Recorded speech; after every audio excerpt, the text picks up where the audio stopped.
look to engage constituents at the local level and to drive key important social issues through advocacy. In conclusion, parliaments are pivotal in advocating for and garnering mass support for climate initiatives.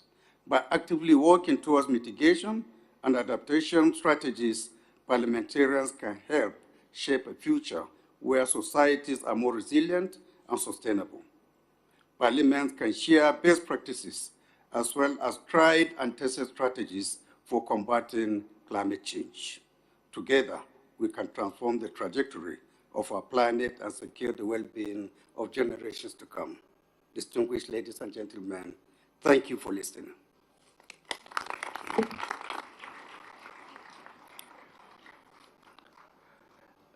Thank you, His Excellency, Mr. Tajuddin Abbas, the Speaker of the House of Representatives, Nigeria. May I now request Mr. Shombi Sharp, UN Resident Coordinator in India, to give us his perspective.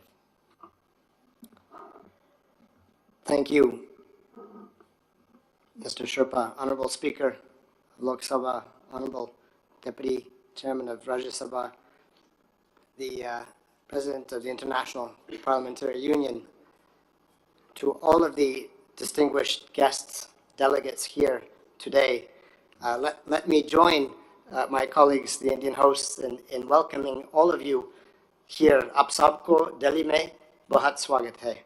Welcome to Delhi. Dear friends, the message, of course, from the United Nations is that the world is in crisis. Every day, news of floods, of fires. Every day, every month, terrible new records are set. And we continue to consume far beyond what the earth can provide.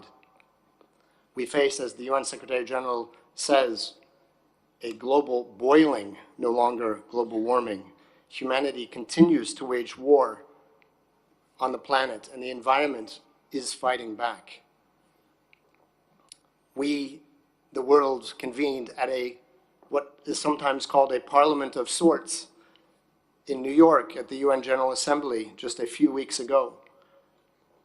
And the news was distressing that the Global Sustainable Development Goals, our path towards a prosperous world by 2030, are badly off track. Only 15% of global targets reasonably moving forward. Fully 1/3 either stalled or in reverse. But dear colleagues, I would submit that there are reasons to be optimistic. And I would like to focus on 3 reasons, 3 streams of optimism, all of which have very much to do with our discussion today. That is this forum, and that is India. First, I would commend the Indian G20 presidency for its leadership and for the partnership of all of the G20 member states and invitees here, which produced a G20 so aligned with the Sustainable Development Goals that I like to call it an SDG 20. We saw incredible focus on accelerating the progress on the SDGs. We saw a new G20 SDG action plan. We saw focused support to the SDG summit and ahead to the summit of the future. We commend the strongest focus on climate action, on the Green Development Pact, on the first ever disaster risk reduction working group. We applaud the ambition on the gender equality, on women's economic empowerment, on the role of women in leadership in development, including giving rise to the very first official G20 working group on the empowerment of women. And we welcome the very timely focus on reform of the multilateral institutions, especially the international financial architecture, in line with SDG stimulus proposal. This timely set the bar very high for action on multilateral development bank reform and climate finance. Now, with the World Bank annual meetings in Marrakesh underway, and at the upcoming COP28 in a few weeks. No doubt, there is no doubt, can be no doubt, that the New Delhi Declaration helped drive the ambitious political declaration at the General Assembly and the SDG Summit, which followed just a matter of days later. Secondly, India has emerged as a new global force for climate action. India is moving quickly along a green transition path with massive bets on renewables. The Indian private sector is investing hundreds of billions of dollars in renewables. India, already the fourth globally in installed renewable capacities, as part of the Panch Amrit targets of the Prime Minister, aims to reach 500 gigawatts of renewable energy capacity by 2030. Solar energy capacities have increased 11 times in the last 5 years. And there are growing ambitions in green hydrogen, support to the International Solar Alliance, support to the Coalition on Disaster Resilient Infrastructure, and many other important multilateral investments and South-South cooperation coming from India. Third is Mission LiFE, a new source of optimism, which highlights the essential and hopeful truth that we all as individuals can and must be part of the solution to protect and to save our planet. The United Nations Secretary General Antonio Guterres showed his personal support to Mission LiFE by joining the Honorable Prime Minister Modi at the launch of LiFE in Gujarat last year. And the Secretary General highlighted the unique position and bridging role that India can bring and can play, both as a major economy and as a long-standing voice for the Global South, to help usher in a new era of sustainability in line with its culture and history and ambitions for just green transitions. I share the information and the conclusion that has been already mentioned by several speakers, that according to a recent report by the IEA, scaling up LiFE could lead to global carbon emissions reduction by more than 2 billion metric tons by 2030.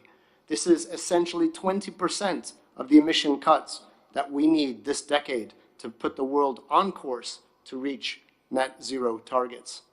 That is a huge move forward. And in turn, the United Nations Development System, in particular the UN Environment Programme, UNDP, and others, have prioritized support to Mission LiFE, both here in India and globally.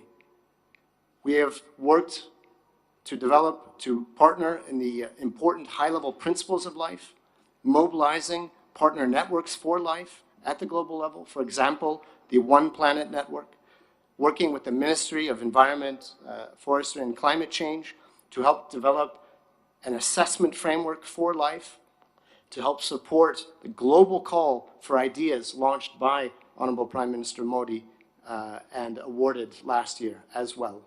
And finally, to note that the UN Sustainable Development Cooperation Framework, our 5-year partnership offer with India, we have incorporated and mainstreamed LiFE throughout, including a new strategic direction partnership to support, to amplify Indian best practice through South-South cooperation for the benefit of other countries. And LiFE and climate action is at the core of that. All be very optimistic together. The G20 countries, the guest countries, the international community, working together, as we say here, Saath hai to sambhav hai. Together we can achieve the 2030 agenda. Thank you very much.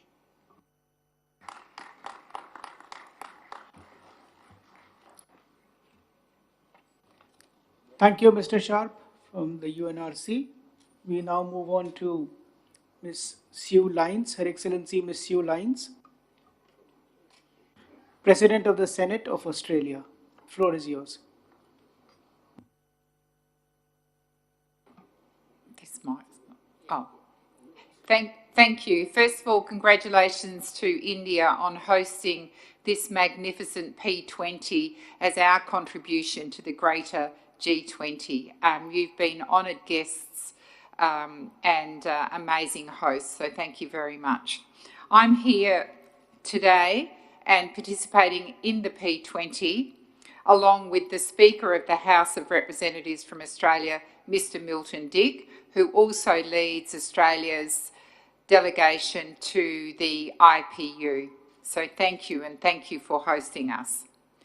Firstly, I'd like to applaud India on this Mission LiFE project. It's truly a first across the world, and one which I'm sure you will encourage all countries to emulate, so that we are engaging all of our citizens in the very serious issue of climate change.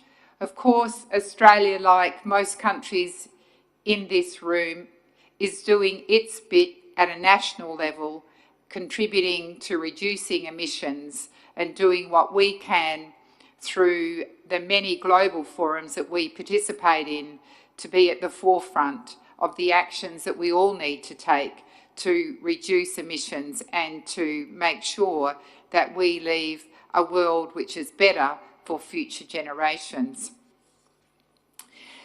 This week I've had the real good fortune to visit a number of projects in New Delhi, based primarily with women and girls, but not just exclusively with women and girls.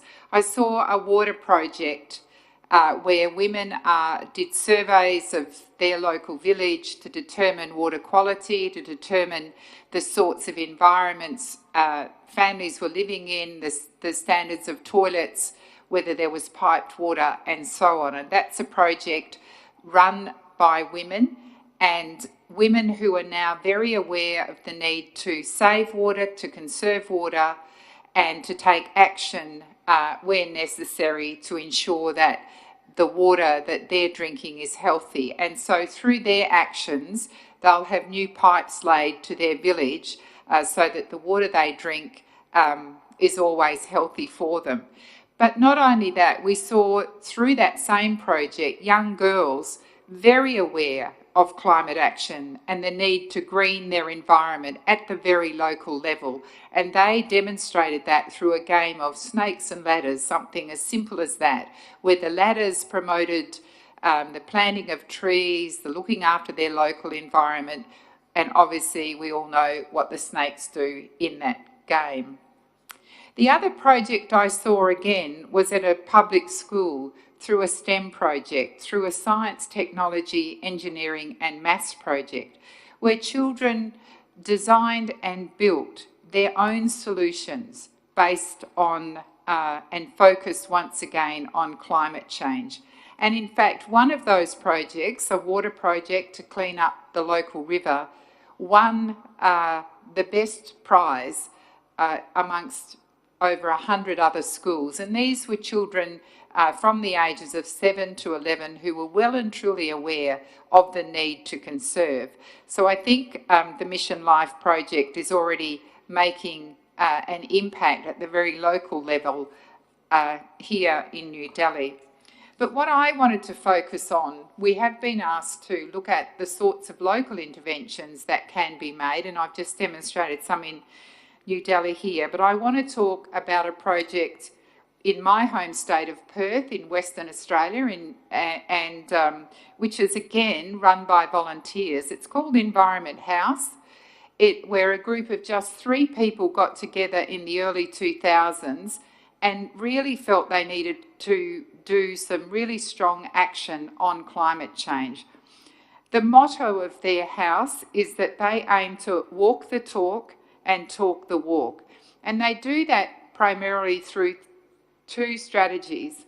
One is to make the local community aware of its environment, of what plants are around, of what native animals, of what insects are there contributing to the well-being of their community.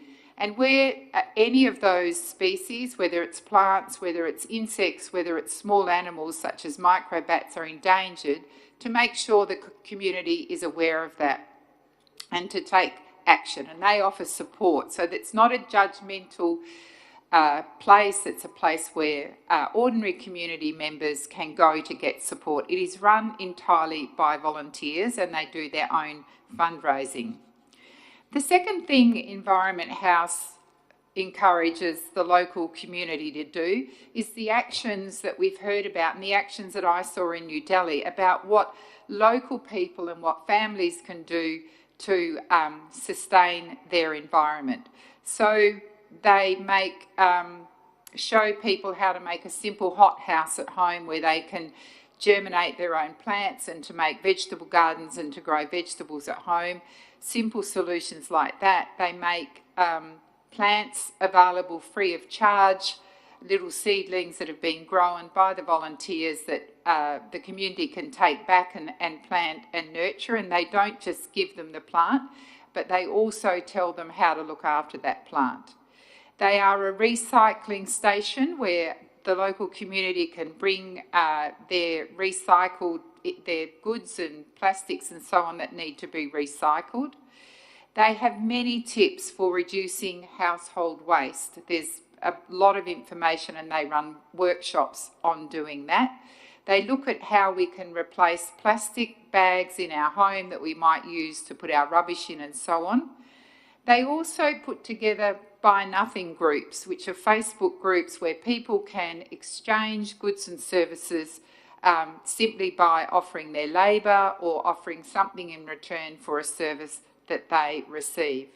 They're working through their local schools to encourage schools to use less energy by making sure that they've got LED lighting, making sure the children's waste is being recycled, and making the school more aware of what they should be doing. And the last thing they do is reducing water consumption in homes, which again, across Australia, people pay for the use of water. And so if we reduce our water consumption, then obviously it reduces their costs.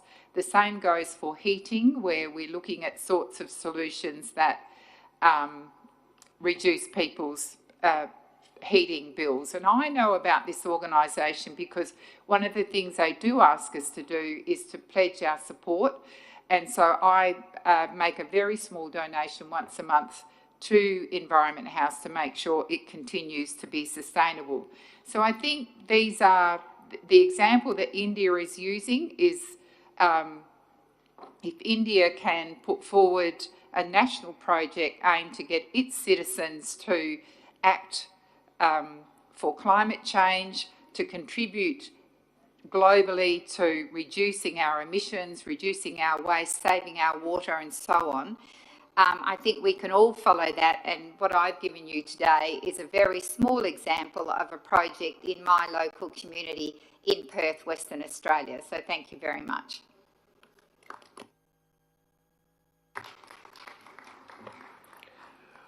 Thank you, Ms. Sue Lyons, the President of the Senate of Australia. I now move to His Excellency Dr. Ashabir Walde Georges Gayo, Acting President of the Pan-African Parliament. His Excellency Mr. Om Birla,